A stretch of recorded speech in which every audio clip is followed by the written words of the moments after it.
நபிகள் நாயகம் ஐயா எத்தகைய மேன்மையானவர், நபிகள் நாயகம் ஐயா எத்தகைய அன்பாளர், நபிகள் நாயகம் ஐயா எத்தகைய பண்பாளர்னு அவர் உடன் இருந்த அனஸ் என்கிற தோழர் சொல்கிறார்.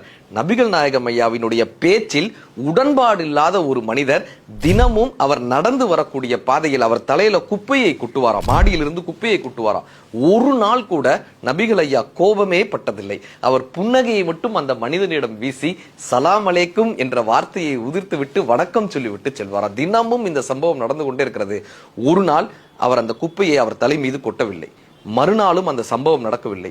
அதற்கு மறுநாளும் அந்த சம்பவம் நடக்கவில்லை. ஏன் இந்த மனிதர் என் தலையில் குப்பையை குட்டுவதை நிறுத்தி விட்டார்னு நபிகள் நாயகம் ஐயா கேட்டிருக்காரு. அவருக்கு உடல்நிலை சரியில்லை, அதனால் அவர் வரவில்லைன்னு எல்லோரும் சொல்ல, நபிகள் நாயகம் ஐயா அவர் வீட்டை தேடி சென்று உங்கள் உடல்நிலை சரியாக நான் இறைவனை பிரார்த்திக்கிறேன், நீங்கள் நல்லபடியாக திரும்பி வருவீர்கள்னு ஆசீர்வதித்தாராம். அந்த மனிதனுடைய மனம் கரைந்து போய் அவருடைய கால்களை கட்டி கொண்டு அழுதிருக்கிறான். பின்பு நபிகள் நாயகம் ஐயாவுடைய நெருங்கிய தோழனாக அந்த நபர் மாறினார் என்று அனஸ் அவர்கள் சொல்கிறார். ஒருவர் மனதில் இருக்கக்கூடிய குப்பையை வெளியேற்றி உடல் நோயிலிருந்தும் மன நோயிலிருந்தும் காப்பாற்றுபவரே சிறந்த வழிகாட்டி என்று நபிகள் நாயகம் ஐயா நமக்கு கற்றுக் கொடுக்கிறார்.